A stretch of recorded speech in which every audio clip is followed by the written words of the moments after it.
ಗುಲ್ಬರ್ಗಾ ಯೂನಿವರ್ಸಿಟಿಗೆ ಬಿಡುಗಡೆ ಆದಂತ ಸಂಬಂಧಪಟ್ಟ ಕಾಮಗಾರಿಗಳಿಗೆ ಮಾತ್ರ ಅದು ಹಣ ಬಳಕೆ ಮಾಡಬೇಕು. ಒಂದು ವೇಳೆ ನೀವು ಬೇರೆ ಕಡೆ ವರ್ಗಾಯಿಸಿದ್ರು ಕೂಡ ನಮ್ದು ಉಗ್ರವಾದಂತ ಹೋರಾಟ ಇದೆ. ಮತ್ತೆ ಯಾರು ಅನುದಾನ ಬಿಡುಗಡೆ ಮಾಡಿದ್ದಾರೆ ಅವರಿಗೂ ಕೂಡ ನಾವು ದೂರು ಕೊಡ್ತೀವಿ. ಮತ್ತೆ ಅವರು ಕೂಡ ಅವರಿಗೆ ಇನ್ನೊಂದು ಸಲ ವಾರ್ನ್ ಮಾಡಬಹುದು ಅಂತ ನಮಗೂ ನಂಬಿಕೆ ಇದೆ.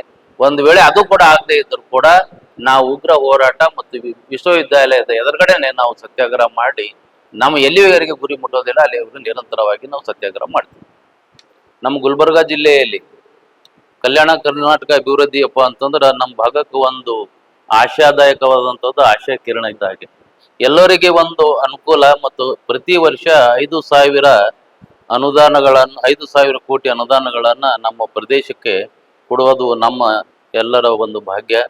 ಈ ಭಾಗ್ಯೋದಯ ಒಂದು ಪರಿಸ್ಥಿತಿಯಲ್ಲಿ ಇಲ್ಲಿರ್ತಕ್ಕಂಥ ಅಧಿಕಾರಿಗಳು ಮತ್ತು ಆದಂತ ಕೆಲವು ರಾಜಕಾರಣಿಗಳು ಮೀನಾವೇಶ ಹೊಡಿಸಿ ಇಲ್ಲಿರ್ತಂತ ಅನುದಾನವನ್ನ ದುರುಪಯೋಗ ಪಡಿಸ್ತಕ್ಕಂಥದ್ದು ಹುನ್ನಾರ ಎಲ್ಲ ಕಾಮಗಾರಿಗಳಲ್ಲಿ ನಡೀತಾ ಇದೆ.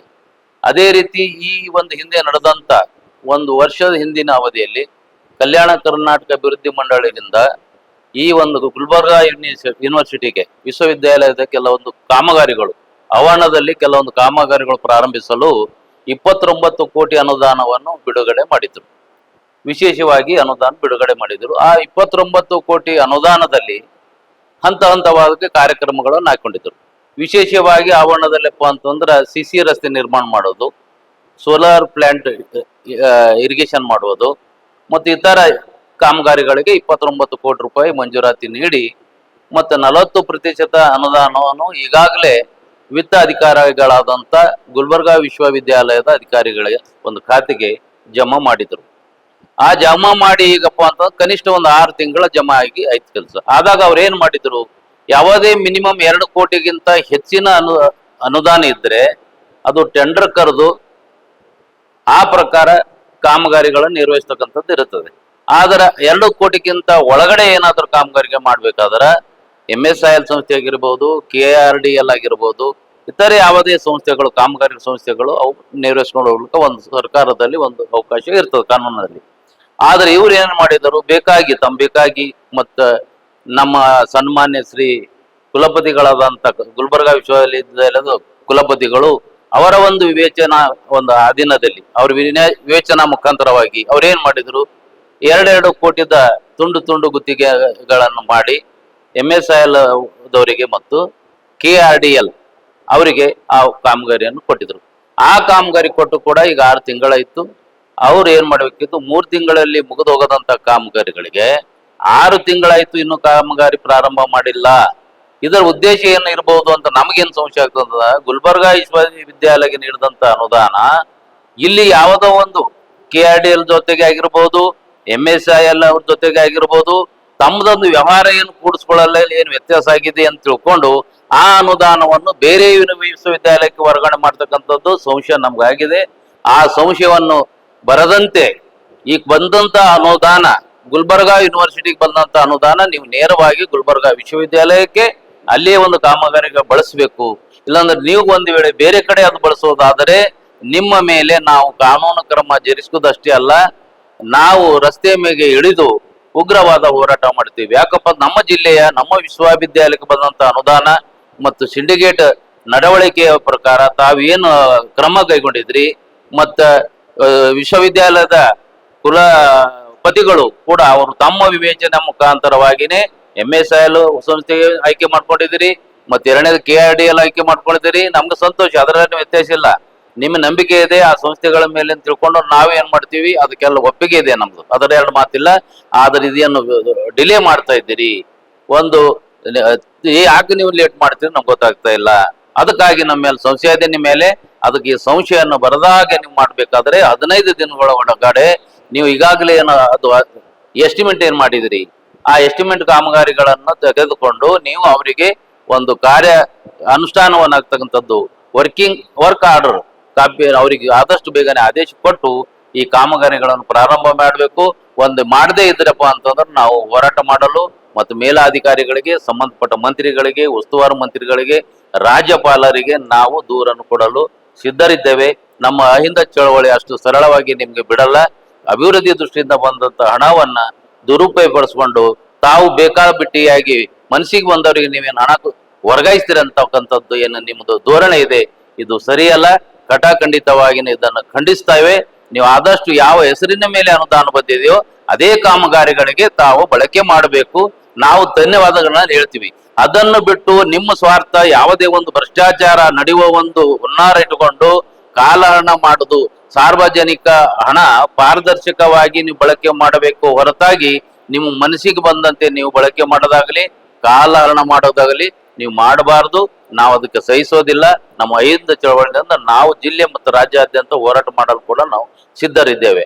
ಮತ್ತೆ ಎರಡನೇದಪ್ಪ ಅಂತಂದ್ರೆ, ಈಗ MSILದವರು ಈ ಹಿಂದೆ 900 ಅಂಗಡಿಗಳು, ಚಿಕ್ಕ ಕಿರುಕುಳ ಅಂಗಡಿ ರಿಟೇಲ್ ಶಾಪ್ಗಳನ್ನು ತೆಗೆಯಲು ಆದೇಶ ಮಾಡಿದ್ರು. 2020ರಿಂದ 25ರವರೆಗೆ ಆ ವ್ಯವಹಾರ ನಡೀತಾ ಬಂತು.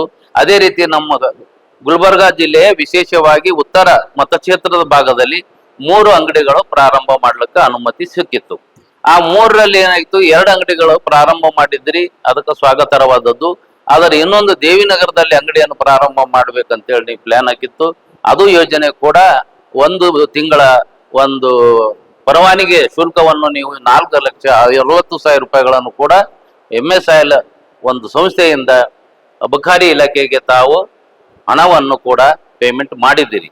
ಆದರೆ ನೀವು ಆ 1 ವರ್ಷದಲ್ಲಿ ಯಾವುದೇ ಒಂದು ದುಡ್ಡಿನ ವ್ಯವಹಾರ ಕೂಡ ನೀವು ಮಾಡಲಿಲ್ಲ.